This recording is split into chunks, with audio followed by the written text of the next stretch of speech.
갈멜산에서 하나님께서 불을 내리시고 엘리야가 수백 명의 바알 선지자들을 진멸한 사건은 아주 유명합니다. 이 생명을 위협하는 엄청나게 많은 대적들 앞에서 때에 맞춰서 불이 떨어지길 기도한다는 것은 보통 큰 믿음이 아니면 불가능한 일입니다. 하지만 자기 선지자들이 진멸된 사실을 알게 된 이세벨이 엘리야를 죽이려 하자 놀랍게도 엘리야는 하나님께서 있으라고 하신 곳에서 도망을 갈 뿐만이 아니라 하나님께 자기를 죽여달라고까지 하며 믿음이 흔들리게 됩니다. 4절 하반절 말씀입니다.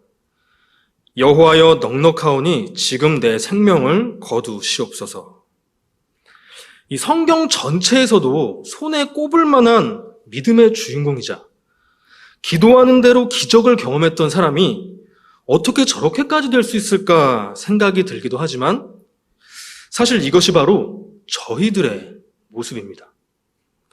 저희는 똑똑하고 겸손했던 니고데모도 이해하지 못했던 다시 태어나는 기적을 경험했고 예수님의 부활과 재림이라고 하는 일반 사람들은 믿고 싶어도 잘 믿지 못하는 사실 엄청난 믿음을 갖고 있는 것입니다.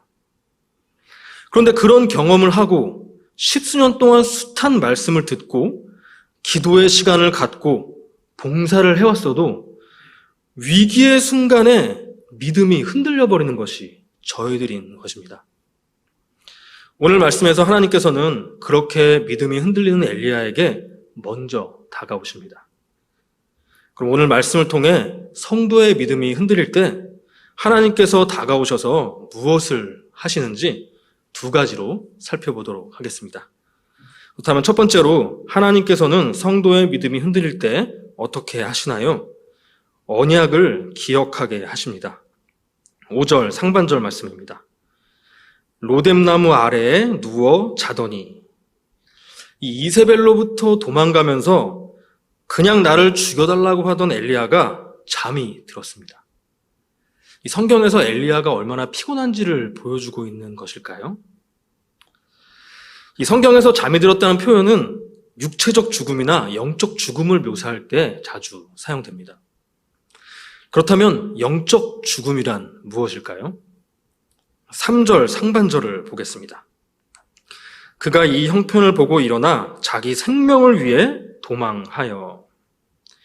이 이세벨이 엘리야를 죽이려고 하는 위기가 닥치자 엘리야가 하나님보다 자기 생명을 더 귀하게 여기는 이 우상을 붙드는 모습이 확 드러난 것입니다. 그래서 엘리야가 이런 상황 속에서 하나님께 죽여달라고 한 것도 정말 죽고 싶어서가 아니라 말씀에 순종했는데 나에게 왜 내 생명을 위태롭게 하냐고 불평불만이 입에서 튀어나온 것이라고 볼 수 있습니다. 성경은 이렇게 하나님이 아닌 우상을 붙들고 위기 앞에서 기도가 아닌 불평불만을 쏟아내는 하나님과 관계가 깨어진 사람을 보고 잠이 들었다, 영적으로 죽었다라고 표현을 하는 것입니다. 그래서 요나 역시도 하나님의 뜻보다 자기의 뜻이 옳다고 여겼기 때문에 하나님이 가라고 하는 곳에서 도망을 갔고 폭풍이라는 위기 가운데 기도하지 않고 잠이 들었던 것이죠. 폭풍의 배가 깨지는 상황 속에서는 졸려서 잠이 들 수가 없기 때문에 하나님께서 자기 때문에 폭풍을 보내셨다는 것을 알면서도 의도적으로 회개하고 말씀에 순종하기를 거부하는 영적으로 죽어있는 요나를 보여준 것이 확실한 것입니다. 이런 요나는 폭풍의 배가 깨지면 아무런 보호를 받지도 못할 배의 아랫부분에 가서 잠이 들었는데요. 엘리야는 로뎀나무 아래에 가서 잠이 듭니다. 보통 이 로뎀나무가 지치고 힘든 엘리야에게 쉴 곳을 주고 하나님께서 보호를 해주시는 곳이라고 생각하기 쉽지만 사실 그렇지가 않습니다. 이 로뎀나무, 이름도 이뻐서 그렇게 오해하기가 참 쉬운 것 같아요. 로뎀. 하지만 이 로뎀나무는 뱃살이 나무라고도 하는데 크기가 작고 쌀이 빗자루 같이 생겨서 잎사귀도 별로 없고 그림자도 거의 없어서 광야의 땡볕이 그냥 내리쬐이는 쉴 곳이 없는 곳입니다. 그리고 이 로뎀나무 가지는 그렇게 쌀이 빗자루처럼 생겨서 마르고 가늘게 생겨서 불이 잘 붙고 화력이 강하기 때문에 땔감으로 많이 사용이 됐습니다. 그래서 이사야서에는 멸망의 로뎀나무라는 표현이 나오는데요. 로뎀나무에 붙은 강한 불 같은 하나님의 진노를 표현한 것입니다. 그러니까 멸망의 로뎀나무는 소멸하는 불과 같은 표현인 것이죠. 결국 로뎀나무 아래에 잠든 엘리야의 모습은 영적으로 죽은 자는 하나님의 진노 아래에 있는 것과 같다는 것을 보여주고 있는 것입니다. 자, 이런 엘리야의 모습을 통해서 저희의 믿음에 흔들릴 때의 영적 상태를 짐작해 볼 수가 있습니다. 이 믿음이 흔들린다는 것은 단순히 예배에 잘 안 나가게 되고 기도해 본 지 오래되고 말씀이 잘 안 들리고 교회 사람들이 좀 싫어지는 그런 피상적인 문제가 아니라는 것입니다. 믿음을 흔들리게 만든 어떤 특정한 사건이나 관계의 상처로 인해서 그 상황 가운데 내가 하나님의 뜻대로 반응을 하지 못해서 하나님과의 관계가 깨어지고 영적으로 죽어서 하나님의 강력한 진노 아래 들어가게 되었다는 것을 보여주는 것이죠.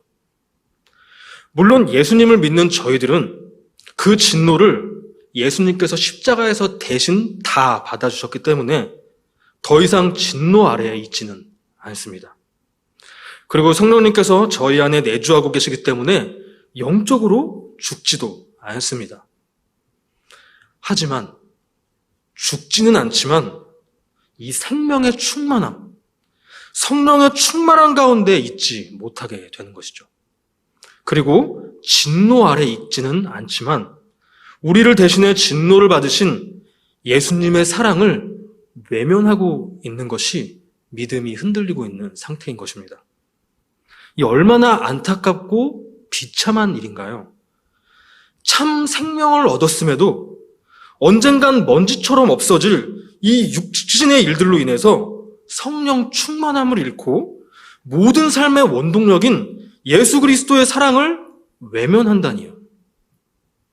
그런데 이게 바로 믿음이 흔들리는 자의 본질이라고 로뎀나무 밑에 잠이 든 엘리야를 통해 보여주시는 것입니다. 하지만 이런 저희들에게 예수님을 주시기까지 한 하나님께서는 끝까지 오래 참으시며 먼저 다가와 주십니다. 5절 하반절과 6절입니다. 천사가 그를 어루만지며 그에게 이르되 일어나서 먹으라 하는지라. 본즉 머리맡에 숯불에 구운 떡과 한 병 물이 있더라. 천사를 보내셔서 떡과 물로 엘리야를 먹이시는 것입니다. 그런데 엘리야는 한 번에 일어서질 못합니다. 6절 하반절입니다. 이에 먹고 마시고 다시 누웠더니. 이 하나님에 대한 믿음이 흔들리며 하나님을 거부하는 영적 죽음이라는 것은 사실 이렇게 쉽게 벗어날 수 있는 것이 아닙니다. 그러자 하나님께서는 다시 또 천사를 보내 먹이십니다. 7절 말씀입니다. 여호와의 천사가 또다시 와서 어루만지며 이르되 일어나 먹으라. 내가 갈 길을 다 가지 못할까 하노라 하는지라. 그리고 이번에는 가야 할 길이 있음을 상기시켜 주십니다. 그러자 엘리야가 일어나 그 길을 걸어갑니다. 8절 말씀입니다. 이에 일어나 먹고 마시고 그 음식물의 힘을 의지하여 40주 40야를 가서 하나님의 산 호렙에 이르니라.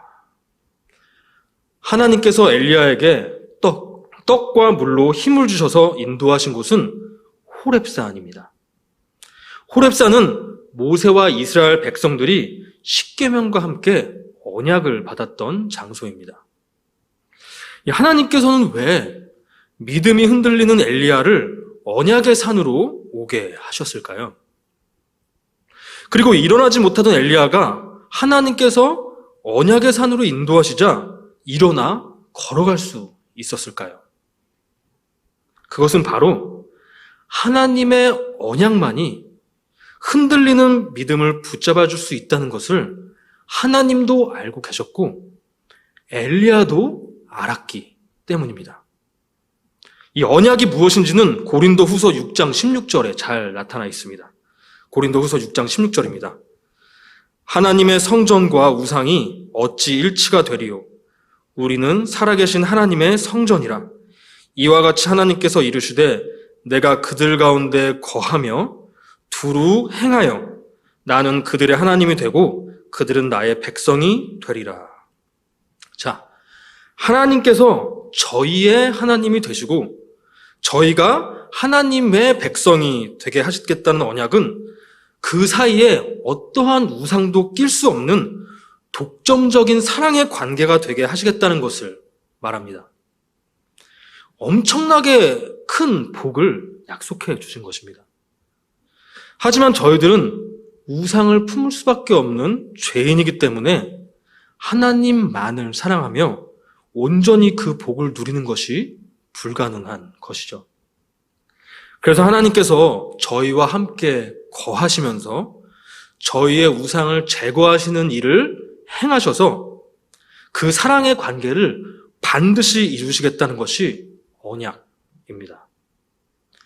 엘리야는 사실 이 언약을 누구보다도 잘 알고 있었고 그렇게 되길 소원하던 사람입니다.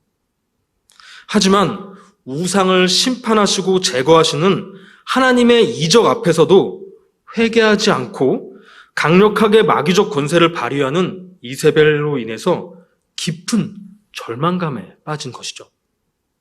그리고 이때 자신의 우상마저 튀어나오면서 야, 이게 뭔가? 언약을 이루시겠다는 하나님께 대한 신뢰가 깨져서 하나님을 믿지 못하게 된 것입니다. 그렇기 때문에 하나님께서는 떡과 물을 먹이시며 다시 그 언약을 기억하고 확증하는 자리로 이끄셔서 언약에 대한 믿음과 소망을 견고하게 해주시는 것입니다. 여러분, 그 믿음이 흔들리고 하나님과 멀어진 영적으로 죽은 모습을 보이게 되는 가장 근본적인 이유는 저희가 하나님의 언약의 기반 위에 확고하게 서 있지 못하기 때문입니다. 저희가 언제 믿음이 흔들리나요? 죄악된 세상 속에서 예상치 못한 안 좋은 일들에 절망하고 죄악된 사람들과의 관계 가운데 상처받아 지치고 그 가운데 끊임없이 쏟아져 나오는 나의 죄악에까지 짓눌리면서 허탈해지기 때문입니다. 그래서 하나님께서 정말 계신 거 맞나? 정말 이 세상과 나를 구원하시는 거 맞나? 나도 모르게 현실 앞에서 약속에 대한 믿음이 흔들리면서 하나님 앞에 다시 나아갈 소망과 동기를 잃어버리게 되는 것이죠. 그렇게 내가 언약 위에 견고하게 서 있지 못하다는 근본 원인을 외면하게 되고 찾지 못하게 되면서 나를 이렇게 만든 상황 탓, 사람 탓맛을 하며 살아가는 삶에 젖어 들어가게 되어버리는 것입니다. 그래서 하나님께서 엘리야를 언약의 산으로 인도하셨듯이 저희를 새 언약의 보증 대신 예수 그리스도께 인도를 하시는 것입니다. 히브리서 7장 19절과 22절입니다. 더 좋은 소망이 생기니 이것으로 우리가 하나님께 가까이 가느니라. 이와 같이 예수는 더 좋은 언약의 보증이 되셨느니라. 사실 구약의 언약도 소망을 일으킵니다. 하지만 새 언약은 더 좋은 소망을 일으킨다는 거예요.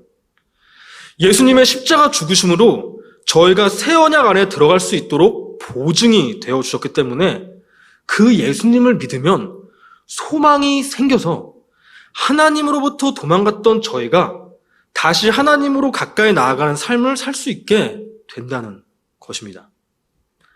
그래서 엘리야가 언약을 견고하게 하는 산으로 가는 힘을 떡과 물로 얻었듯이 저희가 새 언약을 견고하게 하는 힘은 떡과 물이신 예수님으로부터 얻는 것이죠.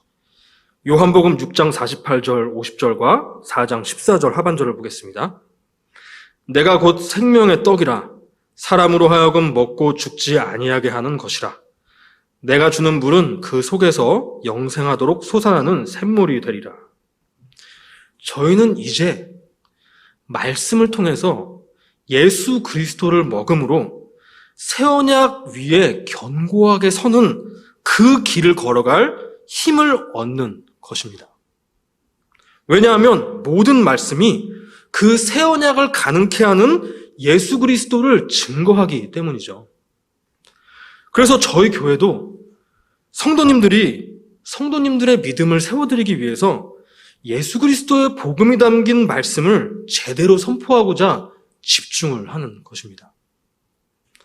하지만 엘리야가 한 번의 떡과 물로 바로 일어서지 못했던 것처럼 저희도 말씀 좀 듣고 기도 좀 한다고 해서 믿음이 바로 딱 세워지진 않을 것입니다. 하지만 언약을 반드시 이루시는 여호와 하나님께서 끊임없이 말씀으로 먼저 다가와 주셔서 예수님을 증거하심으로 저희와 저희 자녀들을 새 언약 위에 견고하게 붙들어 주실 것입니다. 두 번째로 하나님께서는 성도의 믿음이 흔들릴 때 어떻게 하시나요? 말씀만을 의지하게 하십니다. 9절 말씀입니다. 엘리야가 그곳 굴에 들어가 거기서 머물더니 여호와의 말씀이 그에게 임하여 이르시되 엘리야야 내가 어찌하여 여기 있느냐? 내가 어찌하여 여기 있느냐? 이 엘리야를 여기까지 인도해 주신 하나님께서 모르셔서 물어보시는 것일까요?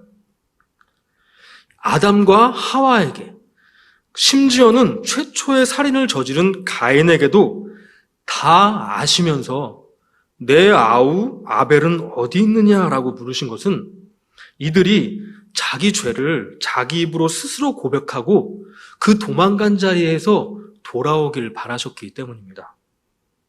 하지만 하나님의 질문에 엘리야 역시도 그들과 같은 대답을 합니다. 10절입니다. 그가 대답하되 내가 만군의 하나님 여호와께 열심히 유별하오니 이는 이스라엘 자손이 주의 언약을 버리고 주의 제단을 헐며 칼로 주의 선지자들을 죽였음이오며 오직 나만 남았거늘 그들이 내 생명을 찾아 빼앗으려 하나이다. 자, 이게 무슨 말일까요? 나는 유별나다. 나만 거룩하다. 그래서 나는 열심히 했다. 그래서 나는 문제가 없다. 교만입니다, 교만.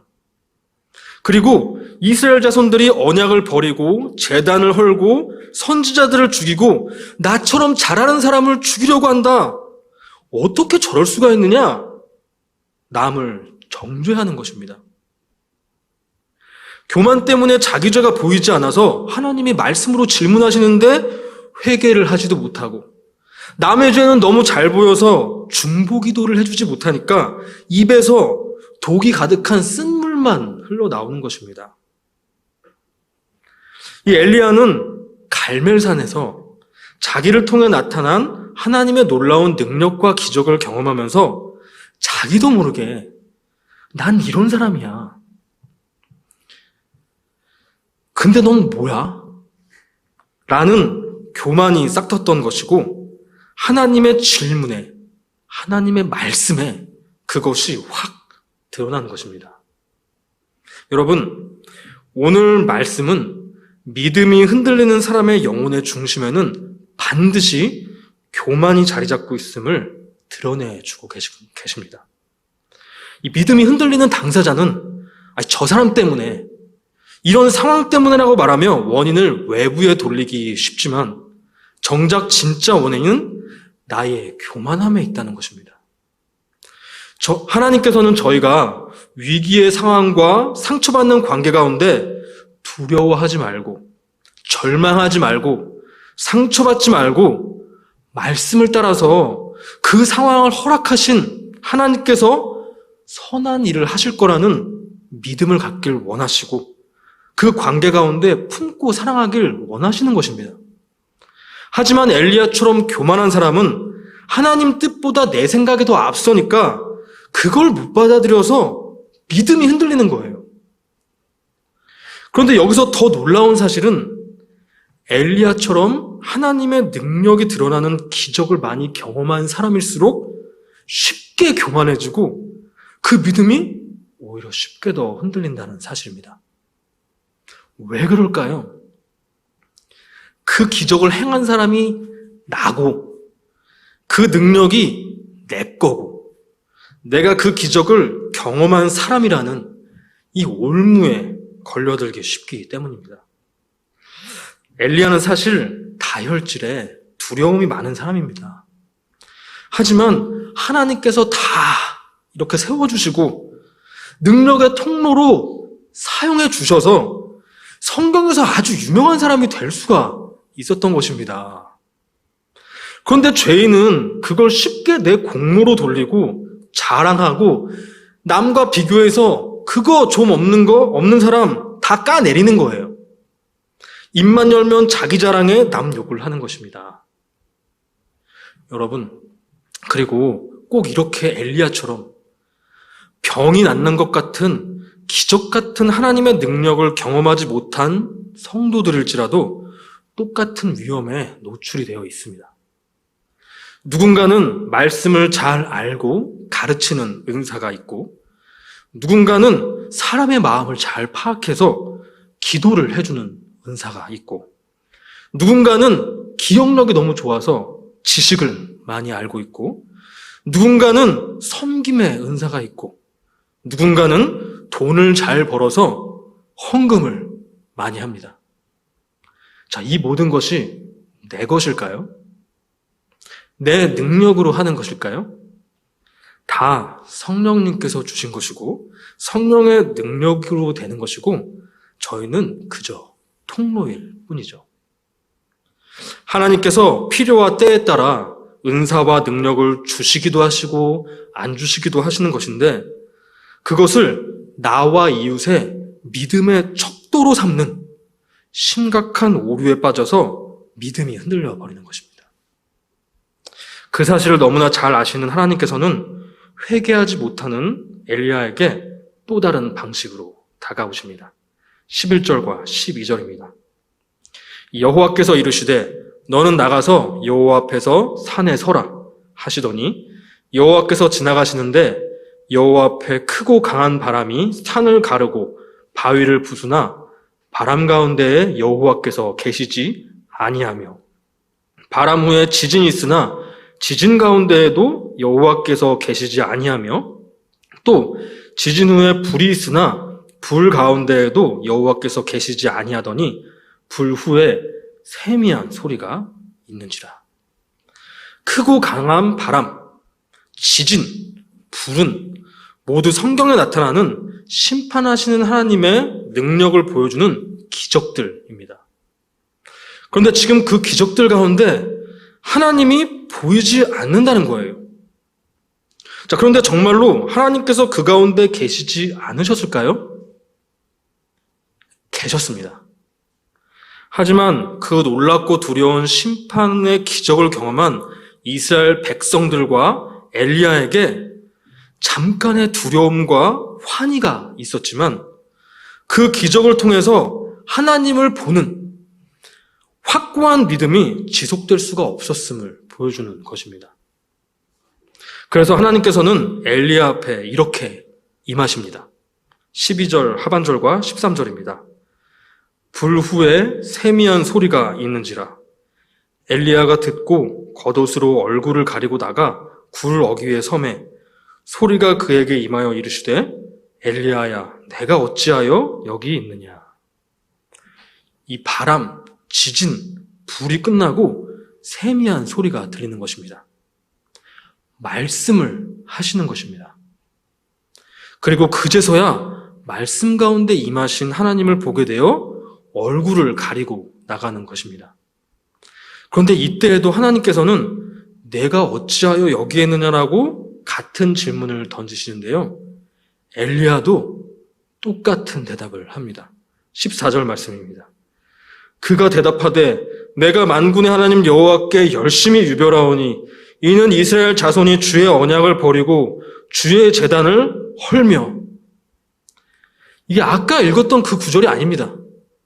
이것은 이런 이적들의 세트를 경험하고도 흔들리는 믿음이 회복되지 못한 엘리야의 모습을 보여주는 것입니다. 그러자 이 이적들에 비해서 대단해 보이지 않는 아주 세미한 음성으로 악을 심판하실 것을 말씀하십니다. 15절, 16절, 17절입니다. 여호와께서 그에게 이르시되 너는 내 길을 돌이켜 광야를 통하여 다메섹에 가서 이르거든 하사엘에게 기름을 부어 아람의 왕이 되게 하고 너는 또 님시의 아들 예후에게 기름을 부어 이스라엘의 왕이 되게 하고 또 아벨 무홀라 사밧의 아들 엘리사에게 기름을 부어 너를 대신하여 선지자가 되게 하라. 하사엘의 칼을 피하는 자를 예후가 죽일 것이요 예후의 칼을 피하는 자를 엘리사가 죽이리라. 하나님의 일을 하실 사람들을 말씀으로 세우셔서 우상 숭배를 심판하는 언약을 이루실 것이니 돌이켜서 있어야 할 자리로 가라는 말씀을 하시는 것입니다. 어떻게 보면 엘리야에게 있어서는 기도하면 바로바로 나타나는 기적에 비해서 능력이 별로 없어 보이는, 결과가 너무 느리게 나타나는 것 같은 세미한 말씀입니다. 갈멜산에서 하신 것처럼 이세벨에게도 바로 불이 내리면 좋겠다고 생각하지 않았을까요? 하지만 하나님의 최종 목적이 기적을 보여주시는 것이 아니라 말씀으로 우상을 제거하고 언약 위에 성도의 믿음을 견고하게 하시는 것이기 때문에 세미해 보이는 말씀으로 엘리야에게 다가오신 것입니다. 엘리야는 이 말씀에 도망가던 길에서 돌이켜 엘리사를 세우고 마지막으로 맡겨진 사역을 감당한 후에 돌풍을 타고 하나님께 올라가게 됩니다. 성경에서 하나님께서 이렇게 명확하게 말씀을 하시는데도 많은 사람들은 기적이 나의 믿음을, 기적이 나의 자식의 믿음을 세워줄 것이라고 기대하는 사람들이 많습니다. 물론 하나님께서는 말씀도 하시고 기적도 베푸셨어요. 하지만 오늘 말씀에 하나님께서 직접 베푸신 기적들로도 이스라엘과 엘리야마저도 믿음이 견고해지지 못했음을 보여주시고 말씀으로 세우시는 것을 보여주신 것입니다.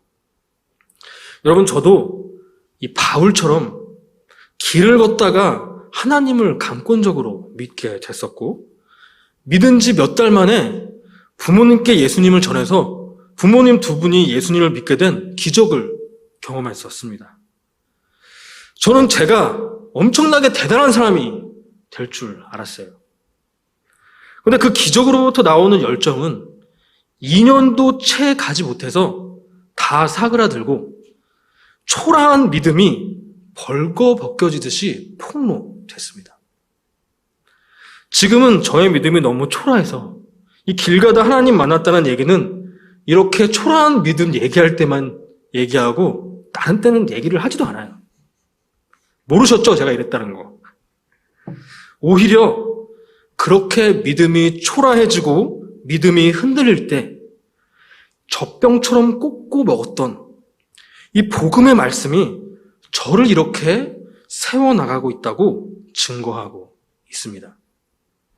바로 그렇게 믿음을 나고 자라게 하신다고 말씀에 기록되어 있기 때문입니다. 로마서 10장 17절입니다. 그러므로 믿음은 들음에서 나며 들음은 그리스도의 말씀으로 말미암았느니라. 말씀을 마무리하도록 하겠습니다. 저희가 요즘 맞닥뜨린 이 코로나 사태는 저희가 예상하기도 힘들었고 기대하지도 않았던 교회의 근간을 흔드는 사건입니다.